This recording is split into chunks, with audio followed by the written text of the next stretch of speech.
할렐루야.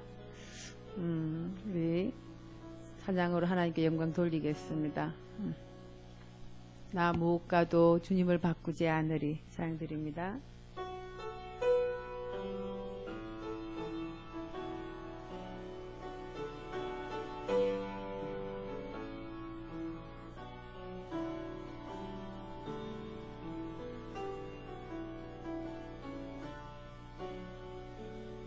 나 무엇과도 주님을 바꾸지 않으리. 다른 어떤 은혜 구하지 않으리. 오직 주님만이 내 삶에 도움이 있으니 주의 얼굴 보기 원합니다. 주님 사랑해요. 온 맘과 정성 다해 하나님의 신실한 친구 되기 원합니다. 나 무엇과도 주님을 바꾸지 않으리. 다른 어떤 은혜 구하지 않으리. 오직 주님만이 내 삶에 도움이 있으니 주의 얼굴 보기 원합니다. 주님 사랑해요.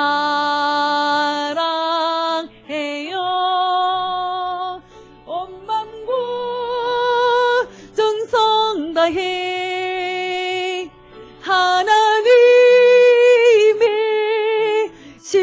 신실한 친구 되기 원합니다. 다시 한번 찬양하겠습니다. 나 무엇과도 주님을 바꾸지 않으리. 다른 어떤 은혜 구하지 않으리. 오직 주님만이 내 삶에 도움이 있으니 주의 얼굴 보기 원합니다. 주님 사랑해요.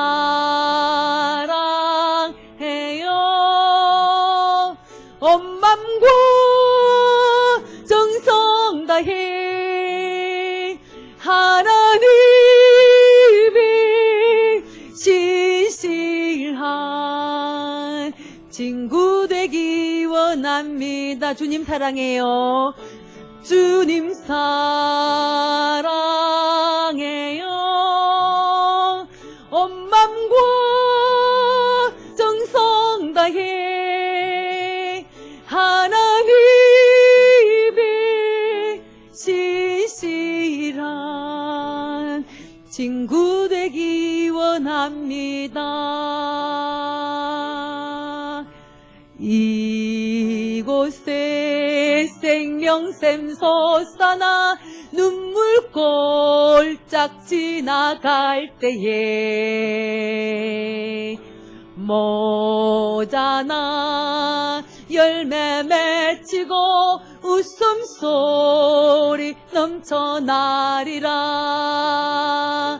꽃들도 구름도 바람도 넓은 바다도 찬양하라 찬양하라 예수를. 하늘을 울리며 노래해 나의 영혼아. 은혜의 주 은혜의 주 은혜의 주. 그날에 하늘이 열리고 모든 이가 보게 되리라. 마침내 꽃들이 피고 영광의 주가 오시리라. 꽃들도 구름도 바람도 넓은 바다도 찬양하라 찬양하라 예수를. 하늘을 울리며 노래해 나의 영혼아. 은혜의 주, 은혜의 주, 은혜의 주. 다시 한번 하겠습니다. 이곳에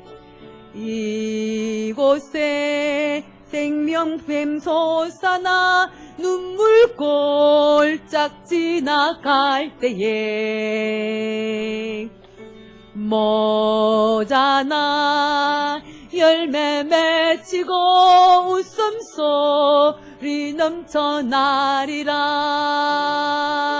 꽃들도 구름도 바람도 넓은 바다도 찬양하라 찬양하라 예수를.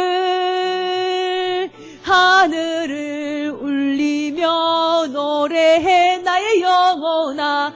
은혜의 주, 은혜의 주, 은혜의 주. 그날에 하늘이 열리고 모든 이가 보게 되리라. 마침내 꽃들이 피고 영광의 주가 오시리라. 꽃들도 구름도 바람도 넓은 바다도 찬양하라 찬양하라 예수를. 하늘을 울리며 노래해 나의 영혼아. 은혜의 주, 은혜의 주, 은혜의 주. 꽃들도 구름도 바람도 넓은 바다도 찬양하라 찬양하라 예수를. 하늘을 울리며 노래해 나의 영혼아. 은혜의 주, 은혜의 주, 은혜의 주. 아멘. 여러분 지금 되게 예쁘죠? 이 찬양 드리면서 생각난 게 뭐냐면 우리는 이렇게 찬양하지만 저 밖에 있는 하나님 피워주신 꽃들도 하나님을 찬양하고 있다라는 생각이 드네요. 그죠? 철쭉일이 조금 피면서 너무 예쁜데 우리가 쟤들보다 더 하나님을 기쁘게 찬양해야 될 것 같아요. 그쵸? 우리만 하나님 닮았잖아요. 그래, 이 세상의 모든 죄를 맡기시는 주의 보혈 찬양 드리겠습니다.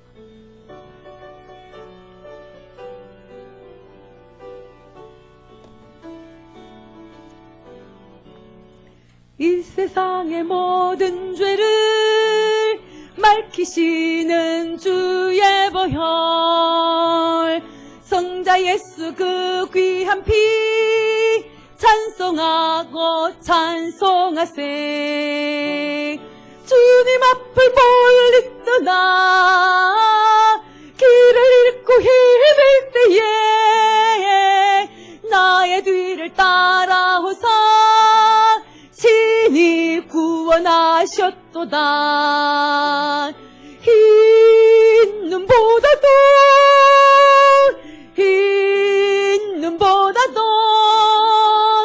주의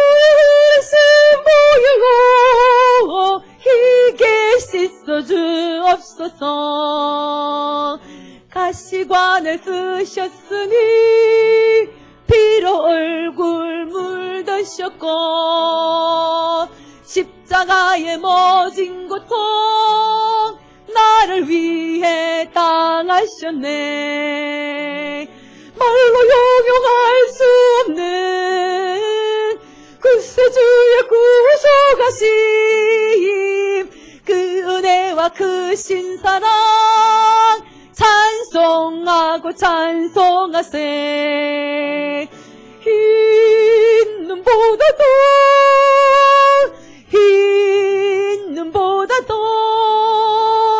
주의 보혈로 희게 씻어 주옵소서.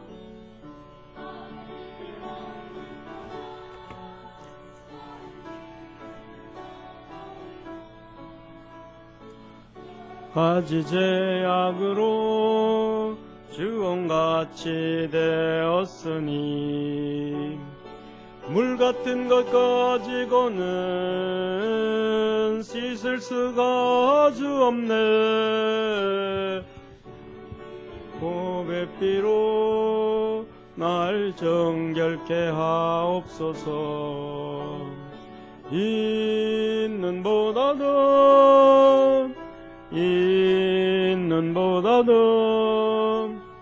주의 흘리신 보혈로 이게 씻어. 우리 다시 한번 3절 하겠습니다.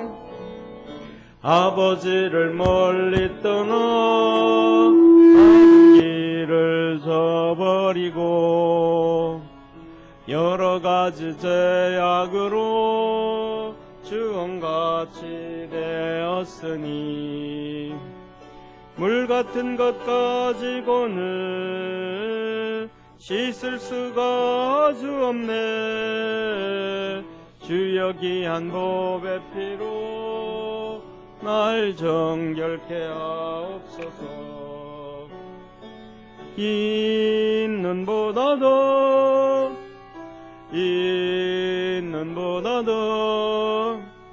주의 흘리신 보혈로 이게 씻어 주옵소서.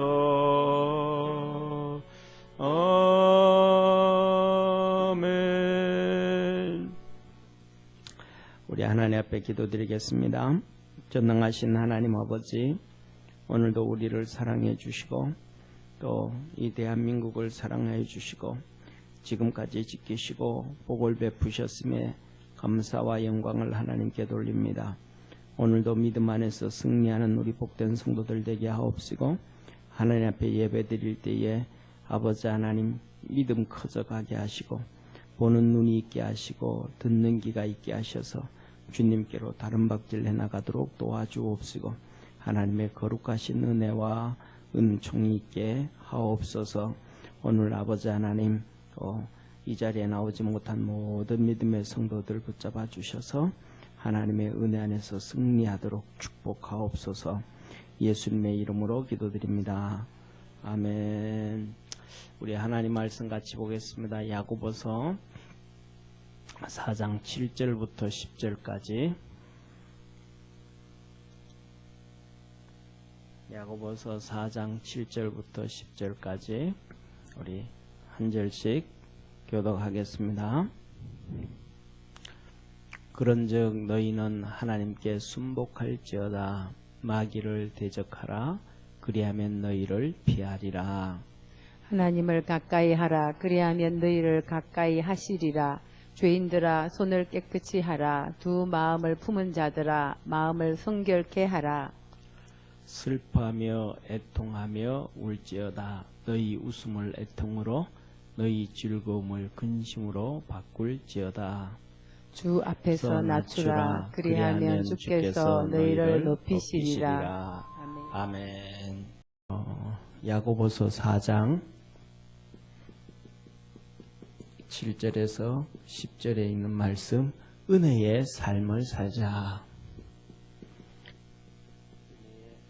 삶을 살자. 모든 성도들이 전부 다 은혜의 삶을 살아가기를 원해요. 그런데 우리가 그런 얘기 하잖아요. 마음은 원인데 현실이 안 따라준다. 마음은 원인데 현실이 안 따라준다. 다 그렇죠. 이 세상 살면서 부자가 몇 프로 정도 되겠어요? 부자가 한 10%, 20%요? 부자 되고 싶은 사람이 몇 명이나 될까요? 아니, 부자 안 되고 싶은 사람이 몇 프로 될까요? 없을 거야. 아마 다 부자 되고 싶을 거예요.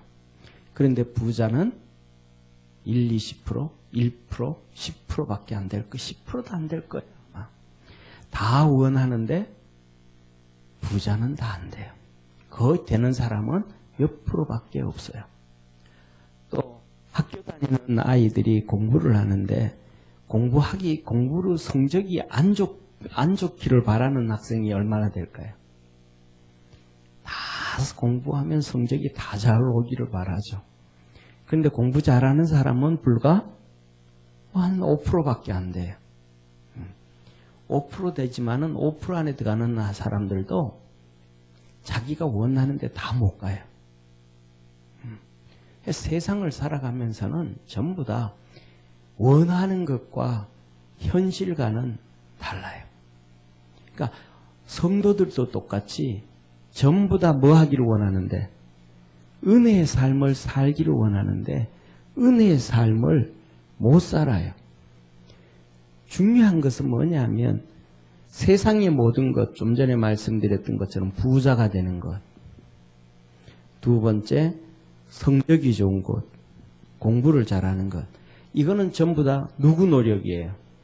예. 자신의 노력, 자신의 노력이에요. 자신의 노력. 그런데 은혜의 삶은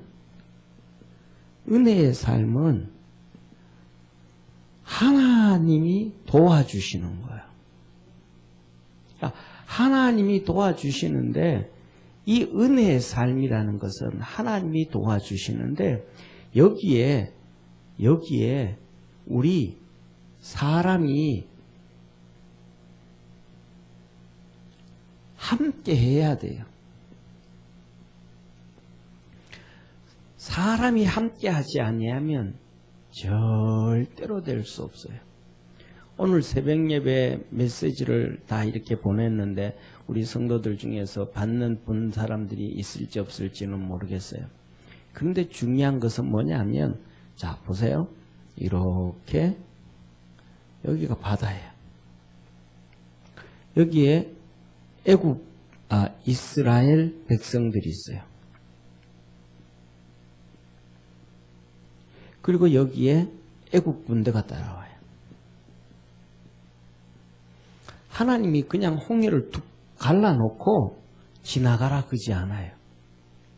여전히 물은 그대로 있어요. 물 그대로 있어요. 이스라엘 백성들이 모세를 향해서 원망하고 불평을 하는 거예요. 이들이 원망을 하고 불평을 해요. 그런데 원망을 하고 불평을 하는데 하나님이 모세에게 말해서 이스라엘 백성들이 이 바다로 들어가라 그래요. 길이 갈라지지 않았는데 물이 그대로 있는데 백성들 보고 물로 들어가라 그러는 거예요.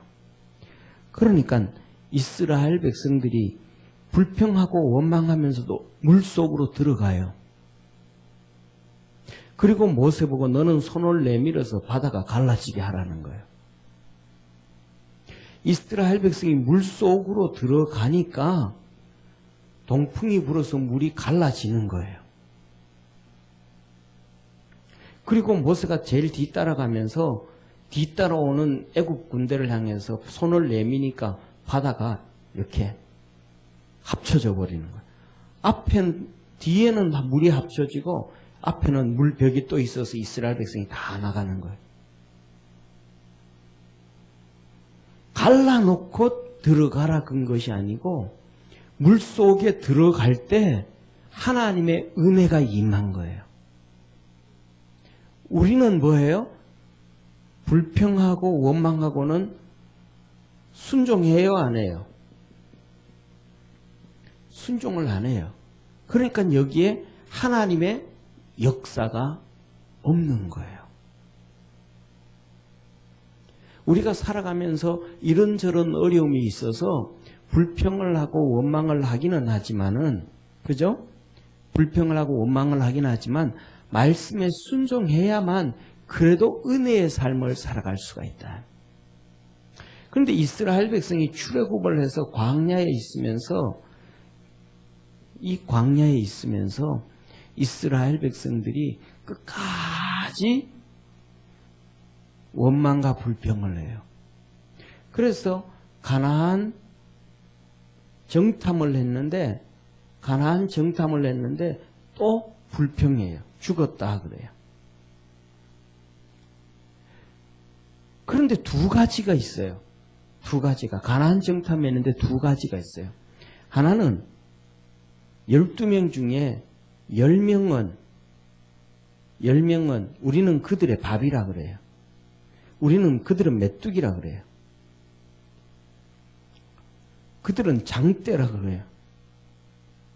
정말로 힘쓰다. 두 명은 오히려 그 힘세고 그 사람들이 밥이라 그래요. 하나님이 우리에게 주었다 그래요. 두 명은 육신의 눈으로 보고 두 명은 신앙의 눈으로 봐요. 육신의 눈으로 보고 신앙의 눈으로 봐요. 세상적인 방법으로 보고 이거는 하나님의 관점에서 봐요. 그러면 선택을 해야 되는 거예요. 이스라엘 백성이. 이 사람들을 선택할까? 이 사람들을 선택할까? 육신의 눈으로 세상으로 보는 10명을 선택할까? 하나님의 관점에서 보는 신앙의 관점을 선택할까? 누가 많아요? 10명이 많잖아요. 어떤 걸 선택할까? 이스라엘 백성들은 위의 사람들을 세상으로 보는 걸 선택해요. 그리고 막 결국은 불평하고 원망을 해요. 그랬더니 드디어 하나님이 결론을 내리셔요. 너들 한두 번은 몇 번은 불평하고 원망해도 봐줬는데 이제는 진짜 안 되겠다. 게임 끝이다. 너희들이 정탐을 40일 동안 했으니까 하루를 1년으로 해서 40년 동안 광야에서 너희들은 다 죽으리라. 불평한 사람들. 그리고 여기에 의사결정이 없는 20대 이하의 아이들은 내가 다 가나안 땅 들어가게 해주겠다. 자, 우리가 잘 아는 거죠. 사람은 그러잖아요. 사람은 사회적 동물이라서 혼자 살 수 없고 같이 산다. 그래서 이렇게 세워져 있는데 받쳐줘야 된다. 혼자 서 있을 수는 없다. 그런 얘기 하잖아요. 똑같이 하나님이 아무리 일을 해도 우리가 거기에 하나님과 함께 보조를 맞추지 아니하면 절대로 은혜의 삶을 살 수 없어요. 세상에서는 자기 스스로 돈을 벌어야 되고 공부를 해야 되고 그래도 될까 말까지만은 신앙은 하나님이 우리와 함께 하실 때 하게 되면 이거는 신앙은 100% 되는 거예요. 공부를 못했어도 괜찮고요. 돈을 못 벌었어도 괜찮고요. 하나님에게 동행만 하면 하나님의 이끌림만 받아가면서 동참을 하면 다 되어지는 거예요. 자, 보세요. 손바닥을 치는데 왼손은 가만히 있고 오른손이 갖다 때려도 박수 소리가 나요. 두 손이 같이 가서 부딪혀도 소리가 나요. 가만히 있어도 거기 부딪히면 되고 그래요. 그런데 반대로 오른손은 오는데 왼손은 밑으로 가요. 박수가 될까요? 안 될까요? 안 돼요. 오른손은 오는데 왼손이 위로 가요. 될까요? 안 돼요.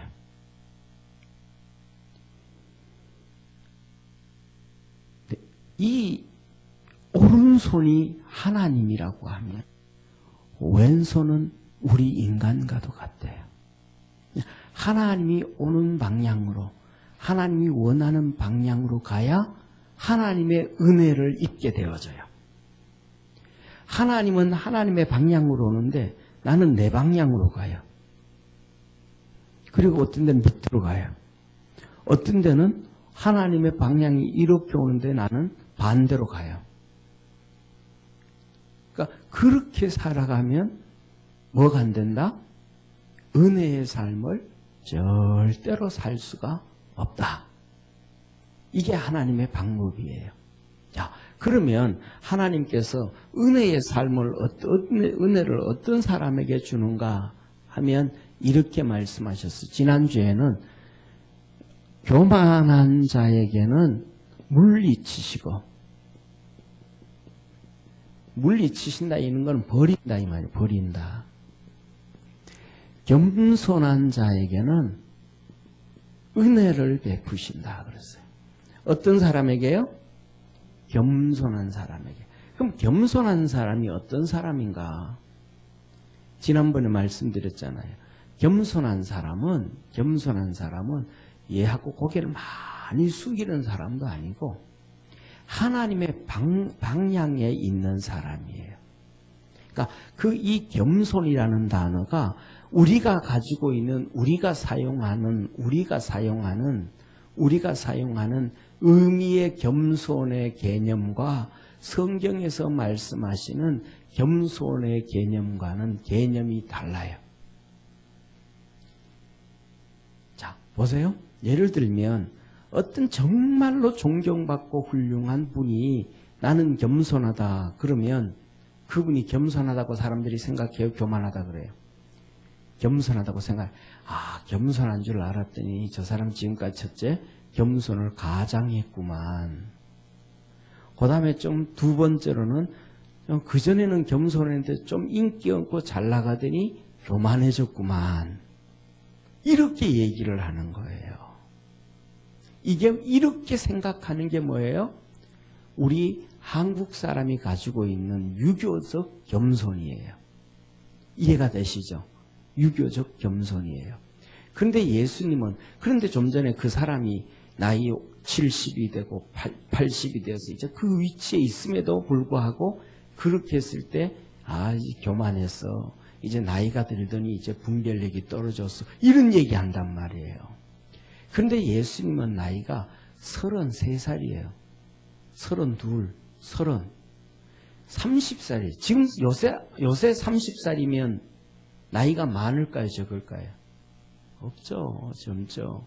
33 정도 되어지면 아마 우리 교회에 경태 형제가 나이가 34 정도 안 됐나? 그럴 거야 아마. 응? 그러니까 경태 나이 정도밖에 안 된 거예요. 경태도 결혼 안 했잖아요.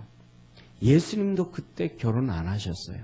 예수님은 원래 결혼 안 하시고 하늘나라 가셨지만 그런데 그 결혼도 안 한 그 나이에 바리새인들 막 기라성 같은 기존의 정치인들 지식인들 앞에서 나는 겸손하고 온유하니 너는 내게 와서 배워라 그래요.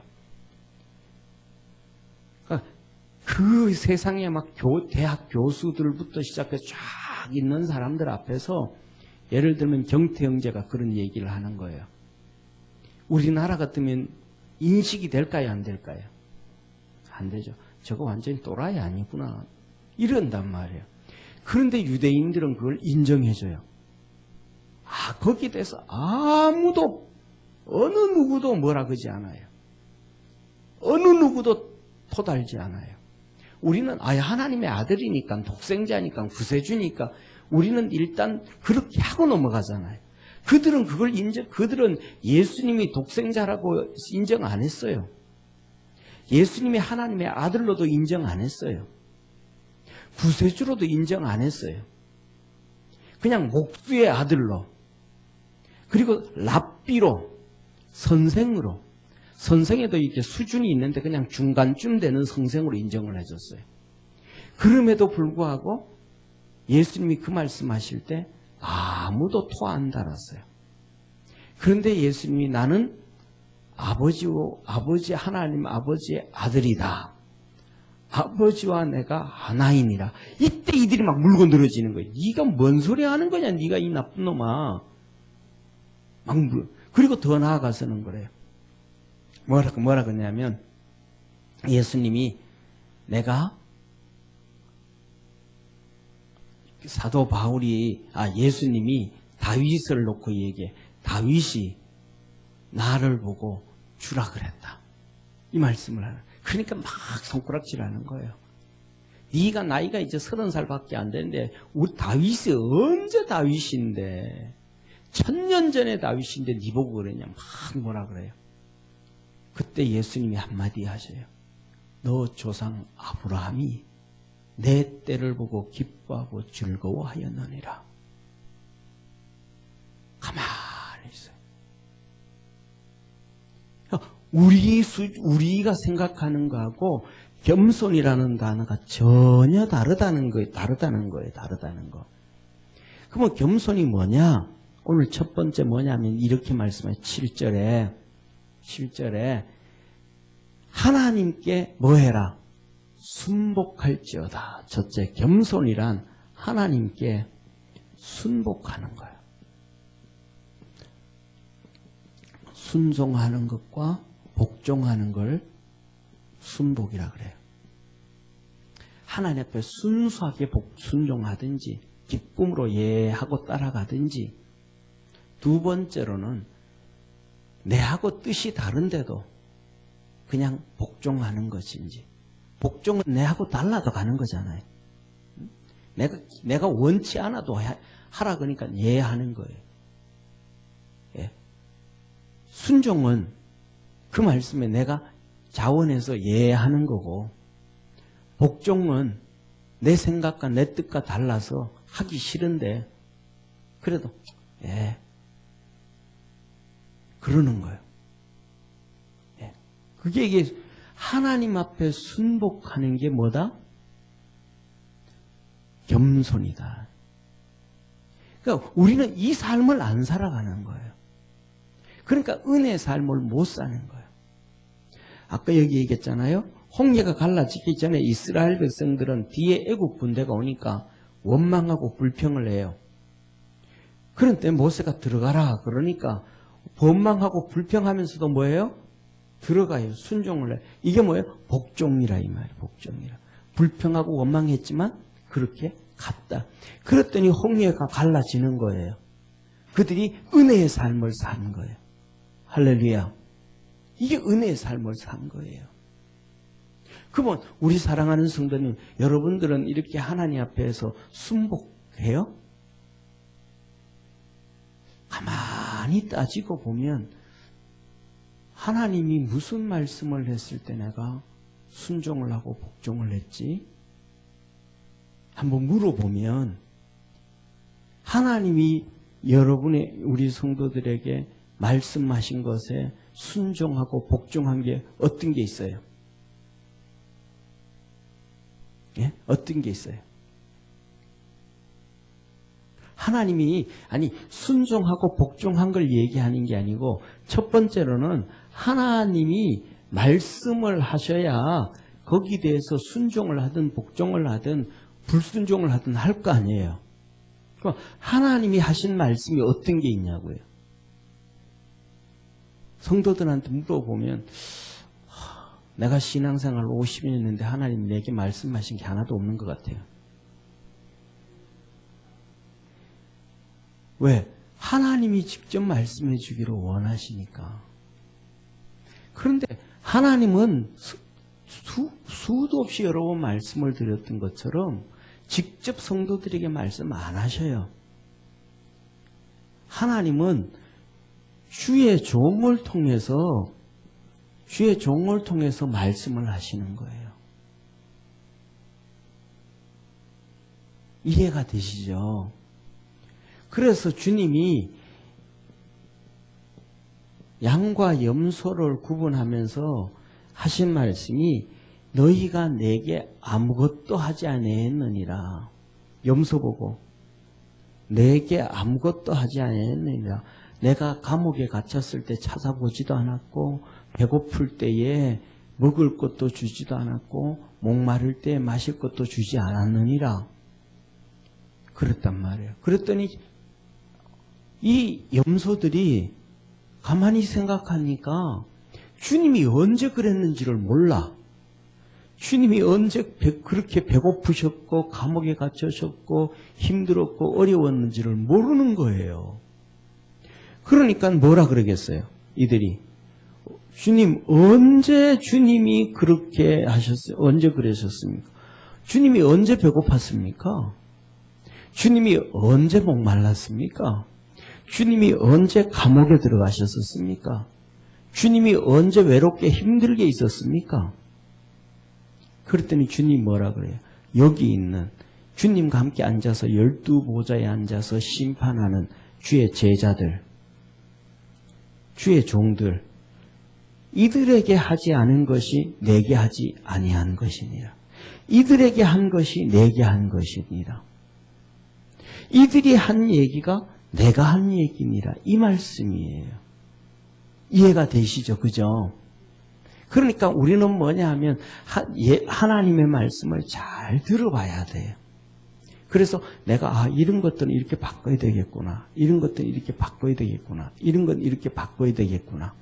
그래서 사도 바울이 로마서에도 그렇고 고린도서 그렇고 에베소, 빌립보서 전부 다 뭐라 그래요? 내가 그리스도를 본받은 것처럼 너희는 나를 본받아라. 사도 바울이 그 얘기하면서 너는 예수님을 본받아라 그런 적 한 번도 없어요. 성도들을 보고 예수님 본받아라 그런 적 없어요. 그런데 우리는 누구 본받으려고 그래요? 예수님 이게 뭐냐면 잘못된 성경관이에요. 잘못된. 사도 바울이 나를 본받으라 그랬거든요. 우리가 너무 잘 아는 마태복음 28장 18절에서 20절에 보면 예수님이 너희는 가서 모든 족속으로 제자를 삼아. 그러면 자 보세요. 너희는 가서 모든 족속으로 제자를 삼아. 이 말은 그럼 여기가 이 제자를 삼는 게 예수님의 제자 삼으라는 거예요? 아니면 사도들의 제자 삼으라는 거예요? 누구의 제자 삼으라는 거예요? 사도의 제자. 너희는 가서 내 제자를 삼아. 안 그랬단 말이에요. 사도들에게 가서 너희는 가서 모든 족속으로 예수님 내 제자 삼아 이러지 않았단 말이에요. 너희는 가서 모든 족속으로 너의 제자를 삼아 내가 너희에게 분부한 모든 것을 가르쳐 지키게 하라. 할렐루야. 그리고 바울이 그렇게 살다가 디모데서에 뭐라고 얘기해요? 너는 충성된 자에게 부탁해라. 그러면 그도 또한 충성된 일을 해나가리라. 바울이 디모데에게 목사잖아요. 디모데가 그 다음에 충성된 주의 종에게, 그가 또 충성된 주의 종에게 제자 되어져가는. 그런데 우리는 뭐냐 하면 주의 종은 필요가 없는 거예요. 주님의 제자가 되려고 그러고 주님으로부터 음성을 들으려고 그러니까 우리는 자꾸 주님과의 박수가 안 맞아 떨어져 가는 거예요. 그러다가 보니까 하나님 앞에 뭐 하지를 못해요? 순종도 못하고 복종도 못하고 결국은 뭐도 못하고 은혜의 삶도 살아가지 못하는 거예요. 우리 믿음의 성도들이 하나님 앞에 이 순종하고 복종하게 되어지면 은혜의 삶을 살게 된다. 그 다음에 두 번째로는 우리 주님 뭐라고 말씀하냐면 마귀를 대적하라 그래요. 두 번째로는 마귀를 대적하면 하나님이 함께 하셔서 은혜의 삶을 살게 해주신다는 거예요. 뭘 하면요? 마귀를 대적하면. 그러면 우리 성도님들 마귀를 대적하고 살아요? 마귀를 대적 안 하고 살아요? 예? 우리의 마음은 100번, 1000번, 10,000번도 마귀를 대적하고 살고 싶죠. 그런데 마귀를 대적하는 게 뭔지를 몰라. 우리가 기도하면서, 예를 들면 우리가 기도하면서 사단 마귀는 예수님의 이름으로 명하니 물러가라. 그것도 대적이죠. 그걸 얘기하시는 걸까요? 아니에요. 여기에서 마귀를 대적하라는 얘기는 성경에는 두 가지를 얘기해요. 첫째, 마귀라는 단어가 나오고 두 번째, 사단이라는 단어가 나와요. 똑같은 단어가 두 개 나오는데 하나는 마귀라는 단어, 하나는 사탄이라는 단어예요. 이 사탄이라는 단어는 하나님을 대적할 때 사탄이라 그래요. 하나님을 대적할 때. 하나님을 대적할 때. 그래서 자 보세요. 예를 들면 우리 여기 이렇게 앉아 있는데 우리가 이렇게 있는데 우리 여기 이렇게 앉아 있는데 배집사가 있다고 합시다. 배집사가. 여기 앞에 배집사가 있어. 예를 들면 배집사가 있어요. 배집사가 있는데 막 욕을 하는 거예요. 아, 성수주의를 왜 하냐고. 그거 하면 안 된다고. 응? 결석해도 되지. 무슨 맨날 그거 50도죠. 다 지키냐고. 막 그래. 그러면 성도들이 듣고 뭐라 그래요? 박수 쳐요? 박수 안 쳐요? 박수 안 쳐요. 왜? 하나님 대적하니까. 아니, 니는 보면 회사는 맨날 뭐하러 가냐? 안 가도 월급 주냐? 안 가도 막 좋아하냐? 아니, 세상에 회사도 열심히 나가야 되는데 성수주의를 해야지. 그러니까 사람들 마음속에는 저거 잘못됐어. 신앙이 잘못됐어. 이렇게 나온단 말이야. 그리고 그 사람 그런단 말이야. 그리고 또 한 사람 말이야. 아이고, 무슨 예수 믿고 구원 받았으면 됐지. 무슨 그러냐고. 죄도 짓고 말지. 세상으로도 가고 놀고 인생도 즐기다 가야지. 그럼 막 사람들이 뭐라 그래? 박수 막 쳐요? 성도들이요? 안 치잖아요. 왜? 하나님 대적하니까. 뭘 말하는 거야? 성경에 하나님은 경건의 연습을 하고 믿음의 연습을 하고 훈련을 하라 그랬지. 그렇게 세상으로 놀러다니면 어떻게 된다 그랬냐? 이러잖아요. 그러니까 하나님을 대적하는 것은 누구나 어린 아이가 봐도 처음 신앙생활하는 성도로든지 아니면 불신자들도 뭐예요? 하나님을 대적하는 사단처럼 하나님을 대적하는 것은 불신자도 다 알아버려요. 이해가 되시죠? 불신자도 다 알아요. 그러니까 저 사람 좀 그런데 사람은 참 좋은데 영신앙은 아니야. 이렇게 나가요. 그런데 마귀는 뭐냐면 마귀는 이간질을 시키는 거예요. 이간질을 시킬 때 마귀라 그러는 거예요. 이간질을 시킬 때. 무슨 말인지 아시겠어요? 그러면 이간질이 뭐예요? 첫째, 하나님과 성도를 이간질시켜요. 하나님과 성도를 마귀가 그랬잖아요. 마귀가 창세기 3장에 보면 에덴 동산에 와서 야, 너 이것 따먹으면 하나님 같이 된다. 교묘하게 그런가 안 그런가 안 그런가 헷갈리게 하나님의 말씀 가지고 막 그럴듯하게 얘기한단 말이에요. 그래서 뭐냐면 하나님과 성도를 이간질시켜버리는 거예요. 이해가 되죠? 그 다음에 두 번째로는 주의 종과 성도를 이간질시켜요. 그럼 목사 욕을 막 하고 전도사 욕을 하고 뭐 교육자 욕을 막 하는 거예요. 그러면 성도 마음속에 불신앙이 들어가가지고 뭐예요? 은혜의 삶을 못 살게 돼요. 이간질을 시켜버리는 거예요. 우리는 이게 너무 심해, 저게 어떻게 심해, 뭐가 어떻게 심해 하면서 그게 어떤 것에 대해서 심하다고 말을 하는데 예를 들면 어떤 것이 심하다고 말을 하는데 그것이 성경적 기준인지 아니면 자신의 자의적 기준인지 성경적 기준으로 얘기해 자의적 기준으로 해요. 거의 대부분 자기 생각대로 이것이 거의 100%가 틀린 경우가 많아요. 왜 틀린 경우가 많냐 하면 우리는 전부 다 뭐기 때문에 죄인이기 때문에 그래요. 그래서 기준이 다 달라. 고무줄 기준이에요. 전부 다. 남한테는 이렇게 기준을 대고 자기한테는 이렇게 기준을 대요.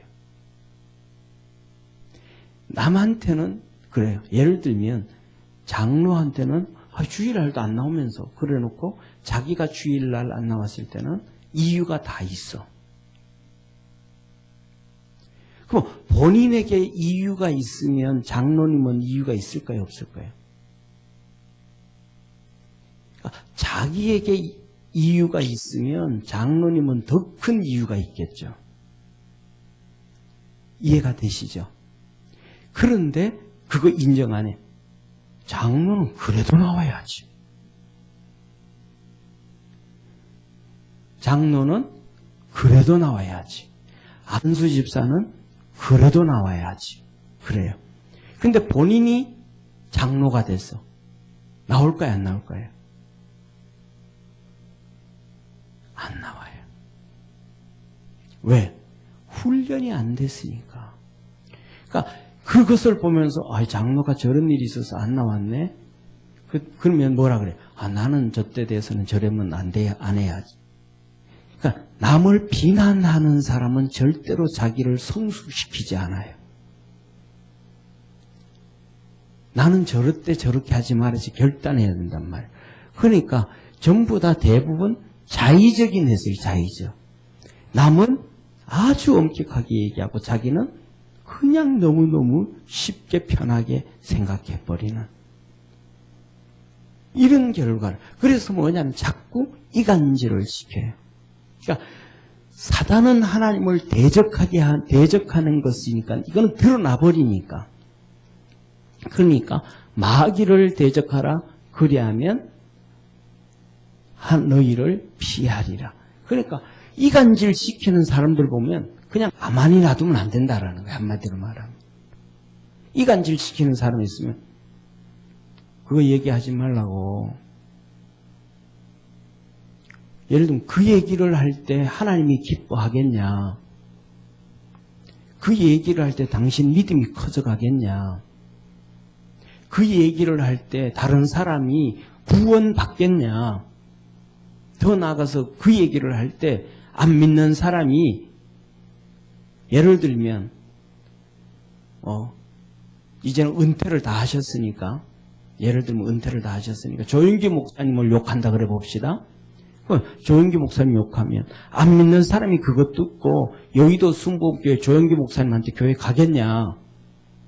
안 갈 거 아니냐? 그러면 당신은 복음을 막고 있는 거야. 무슨 말인지 알죠? 그럼 자기 교회 목사, 자기 교회 장로, 자기 교회 권사, 자기 교회 안수 집사 욕을 해. 그러면 안 믿는 사람이 너 얘기 듣고 너들 교회 오겠냐? 오가요? 안 와요? 안 오죠. 그러면 그 교회 부흥을 가로막는 거예요. 이거는 엄청난 하나님 앞, 인간적으로 볼 때는 별로 죄인지도 모르는데 왜? 영적으로 타락해 있으니까. 신앙으로 보면 엄청나게 큰 죄라 이 말이에요. 이런 것들을 대적해라. 그런 것들을 아닌 걸 아니라 그래요. 우리나라는 거죠. 은혜는 뭐예요? 좋은 것도 좋고 나쁜 것도 나쁘고 다 그냥 웃고 넘어가는 게 은혜라 그러잖아요. 그런데 성경에서는 웃고 넘어가는 게 절대로 은혜라고 하지 않아요. 웃고 넘어가는 게 은혜면 하나님은 무조건 다 구원시켜야 돼요. 예수를 잘 믿는 사람도 못 믿는 사람도 안 믿는 사람도 죄 지은 사람도 다 구원해줘야 돼요. 그런데 하나님은 그래요 안 그래요? 안 그래요. 하나님은 어떻게 해요? 죄인은 심판하시고 의인은 구원하시고 이게 은혜예요. 은혜라는 것은 분명한 거예요. 악은 악이고 선은 선이고 의는 의이고 추함은 추함이고 바른 것은 바른 것이고 굽은 것은 굽은 것이고 그것을 구분하는 게 은혜예요. 할렐루야. 그래서 뭐냐면 하나님이 은혜를 주시는데 바른 길 가는 사람에게는 은혜를 많이 주시는 거예요. 우리가 학교 다닐 때도 그렇잖아요. 열심히 공부 잘하고 반에서 말썽 안 일으키는 사람은 담임 선생님이 뭐예요? 좋아해요. 그런데 맨날 문제 일으키는 애가 있어. 그러면 담임 선생님이 좋아해요, 안 좋아해요? 기분 나빠, 열받아 죽죠. 왜? 저놈 때문에 수학 선생님이 맨날 김 선생, 당신 반에 그 누구 좀 제대로 좀 수업 시간에 좀 제대로 듣기 좀 해라고. 걔 때문에 내가 강의 수업이 힘들어 죽겠다고. 그 수학 선생만 그러면 괜찮죠? 영어 선생님 또 그래요. 아, 그 반에 누구 그놈은 맨날 엎드려서 잠만 자고 말이지. 그 나쁜 놈, 그거 좀 교육 좀 제대로 좀 시키라고. 담임 선생님이 뭐냐고 그런 것도 안 하고. 담임 선생님 스트레스 쌓여요, 안 쌓여요? 엄청 쌓이죠. 그러니까 그놈을 좋아해요, 안 좋아해요? 안 좋아해. 그놈 때문에. 그놈 한 놈만 없으면 우리 반이 전교에서 평균 1등을 하는데 그 한 놈 때문에 맨날 문제가 터져. 그럼 안 된단 말이에요. 이게 바로 하나님이 하시는 일이에요. 이게 은혜. 옳고 그른 것을 선한 쪽으로 갈 수 있는 것. 잘못된 것을 보고는 침묵하는 게 은혜가 아니고 잘못된 걸 보고 아니다 그거는 뭐 하라 그랬으니까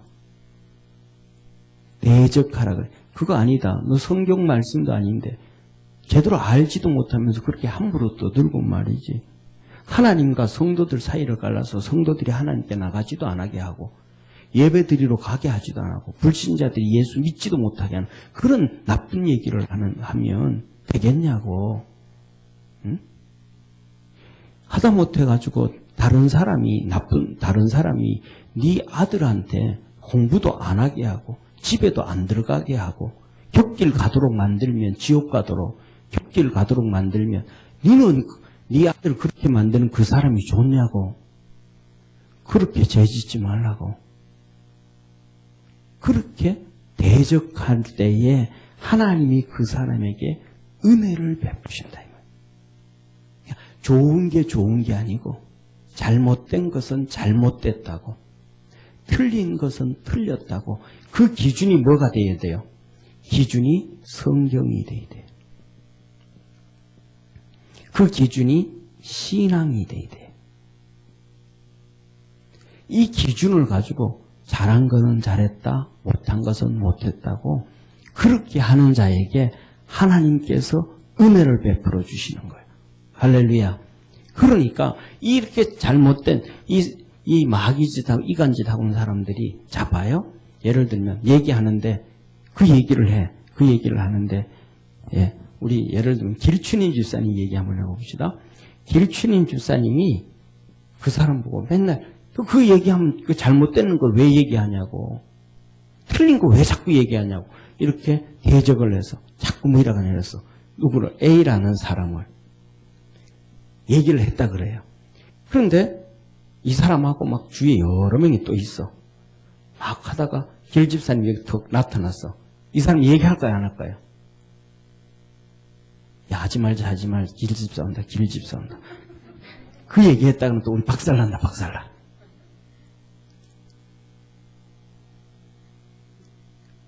그래요 안 그래요? 그러잖아요. 그러니까 이들이 뭐 한다는 거예요? 피한다 이 말이에요. 피한다. 그런 말 안 한다 이 말이에요. 그래서 그때부터 시작해서 그런 못된 말들을 잘못된 것들을 안 하기 때문에 하나님이 은혜를 물부터 부어주신다. 할렐루야. 그러니까 격길 가던 아이들은 그 격길 가는 친구들을 끊을 때 돌아오게 되는 거예요. 이걸 얘기하시는 거예요. 자, 그리고 이런 사람에게 은혜를 베푸시고, 그 다음에 세 번째로는 뭐냐면, 8절에 이렇게 말씀을 하셔요. 하나님을 가까이 하라. 그리하면 너희를 가까이 하시리라. 세 번째로는 하나님을 가까이 하는 자. 하나님을 가까이 하는 성도에게 은혜를 준다라는 거예요. 하나님을 가까이 하는 자에게. 자, 보세요. 결혼을 할 때, 예를 들면 우리 건호운 집사가 연애 결혼을 했죠. 그죠? 예, 연애 결혼을 했는데, 결혼하기 전에 자주 만났어요. 뭐 한 6개월에 한 번 만났어요.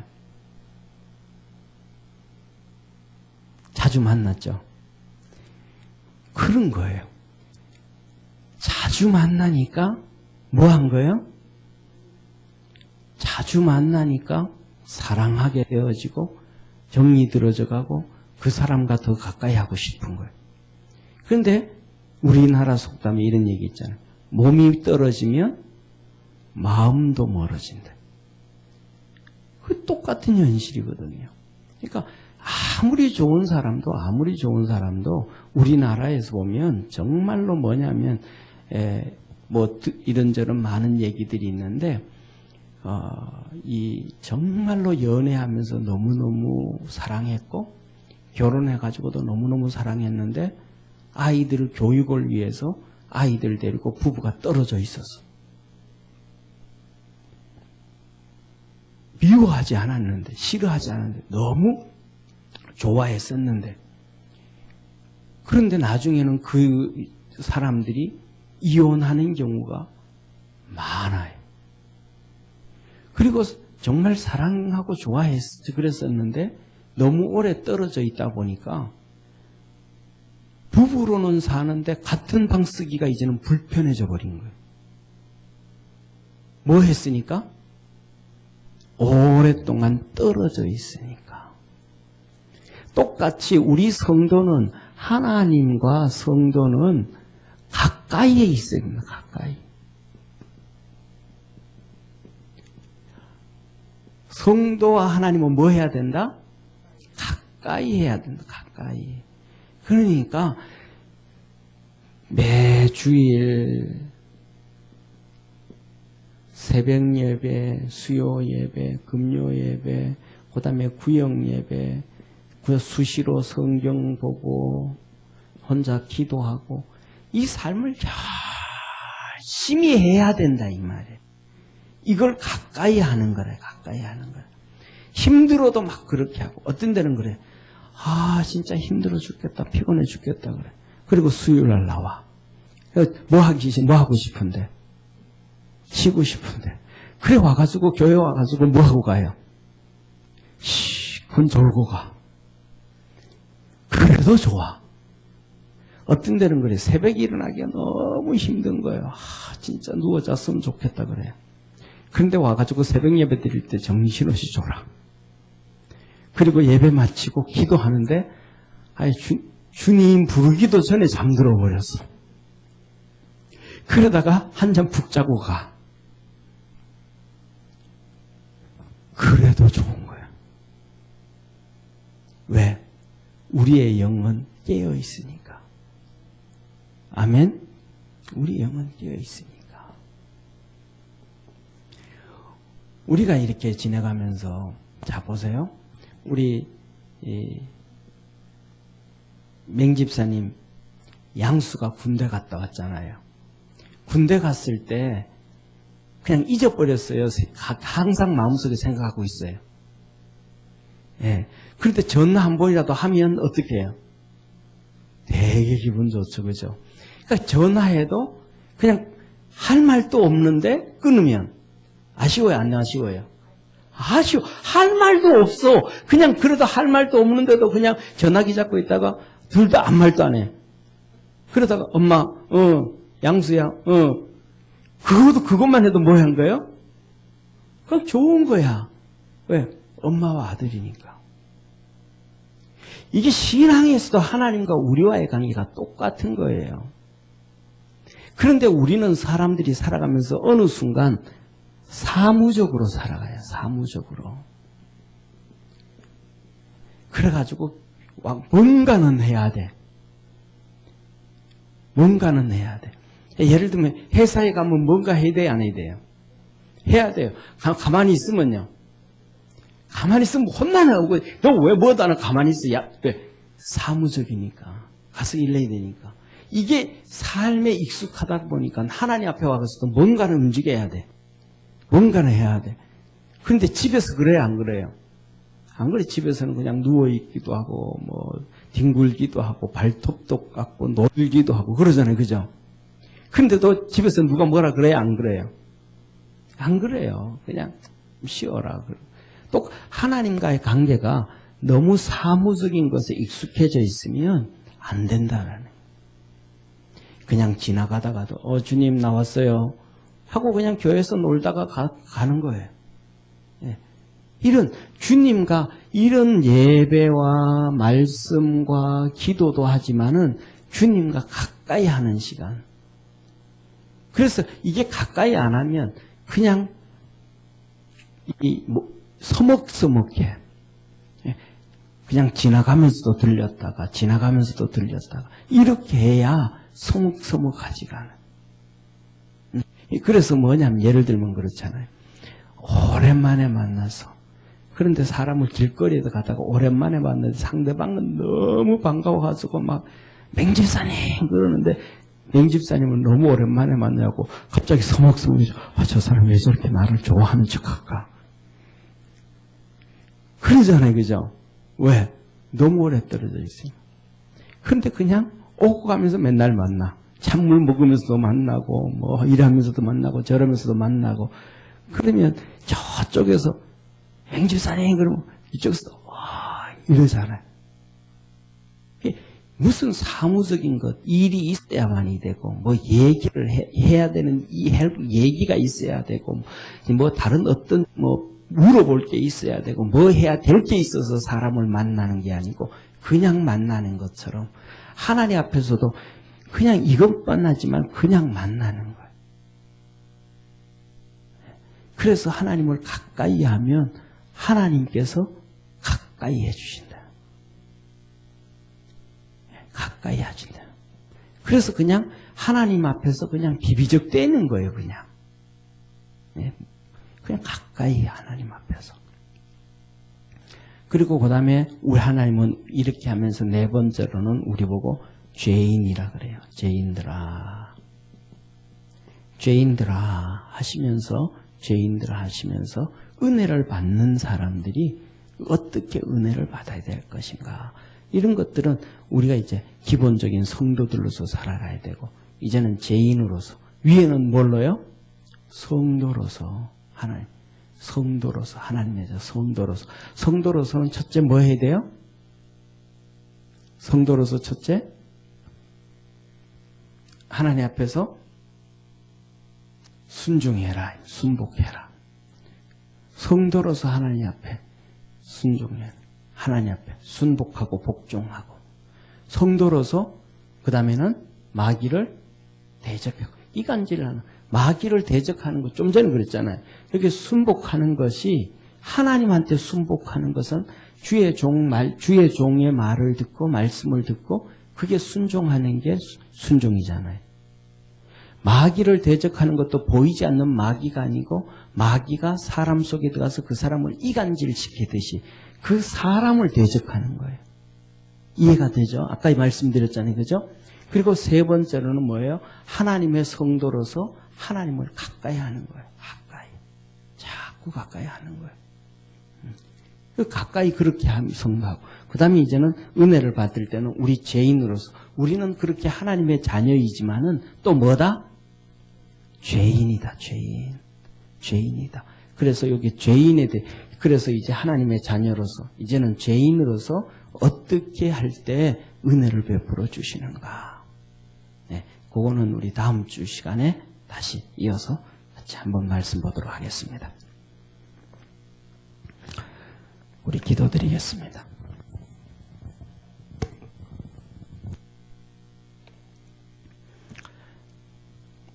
전능하신 하나님 아버지, 겸손한 자에게는 하나님이 은혜를 베푸신다고 하였는데, 겸손한 자는 첫째 하나님 앞에 순복하는 자, 마귀를 대적하는 자, 이간질을 하는 사람들을 대적하는 자, 세 번째로는 하나님을 가까이 하는 자라 하였습니다. 믿음 안에서 그렇게 축복된 삶 살아가는 하나님의 자녀로, 하나님의 성도로 살아가는 복된 성도들 되게 하옵소서. 예수님의 이름으로 기도드립니다. 아멘.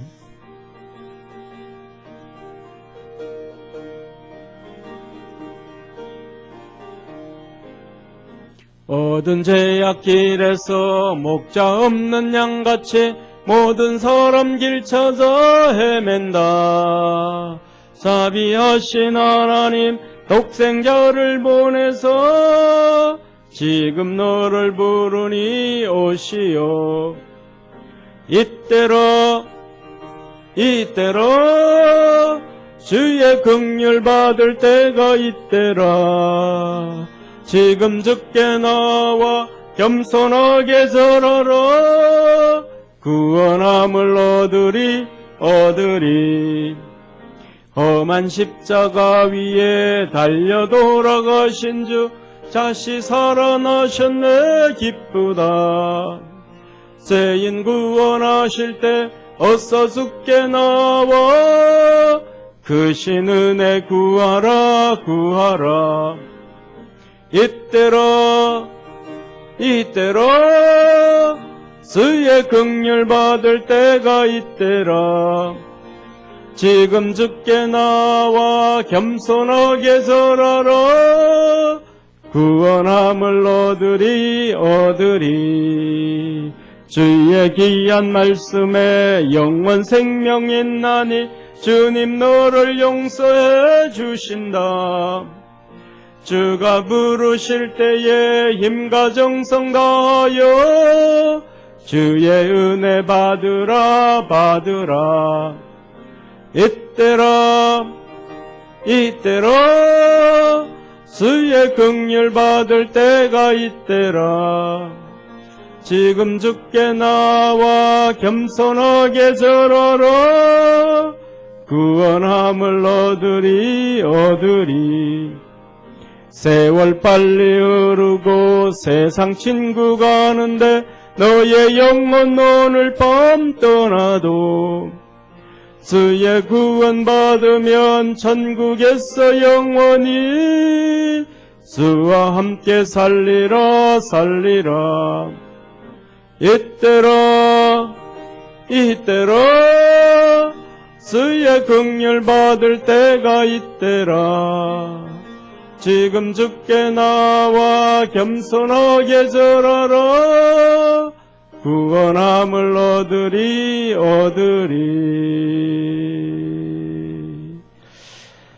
기도드리겠습니다.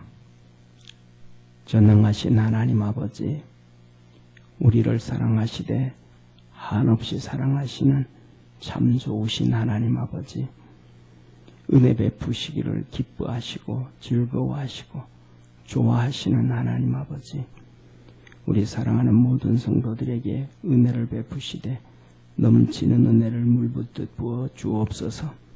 하나님의 은혜와 능력으로 살아가도록 복을 더해 주시옵소서. 지금 이 시대가 참 어려운 시대가 되어졌습니다. 경제적으로도 정말 어려운 시대가 되어졌고, 북한은 아버지 하나님 이틀이 멀다 하고 아버지 하나님 계속해서 미사일을 발사하고 있습니다. 이런저런 혼란한 시대, 전 세계적으로는 우한 폐렴으로 아버지 하나님 나라들마다 다 문을 걸어 잠그고 모든 나라들이 경제에 심각한 위기에 빠져버린 이런 시대, 하나님 우리 사랑하는 성도들을 축복해 주시고 지켜주시고 함께 하셔서 이 어려움을 잘 이기고 견디게 하시고 하나님께 영광을 돌리며 살 수 있도록 하늘 문을 열어 축복해 주옵소서. 믿음 안에서 지혜를 주시고 잘 견뎌갈 수 있도록 주님 함께 하옵시고 주님의 이끌림을 받을 수 있게 하시옵소서. 이 시간 하나님 앞에 예물드립니다. 맹정욱 집사님 11조와 건축헌금과 부활절과 또 주일헌금주 앞에 드리오니 받아주시고 하늘 문을 열어 복되게 하시되 넘치는 은혜 주옵시고 강건하게 하여 주옵시고 하나님 앞에 엎드려 기도할 때마다 하늘 문을 열어 축복해 주옵소서. 우리를 구원하시고 생명 주시고 능력 주시고 우리에게 소망 주시고 끝까지 우리와 함께 하시는 예수님의 은혜와 하나님의 사랑과 성령님의 내주교통 역사하심이 예배드린 우리 사랑하는 모든 성도들과 또 가정과 직장과 일도와 사업처와 하나님께서 기업으로 주신 자녀들과 이 대한민국 위에 항상 함께 있을지어다. 아멘.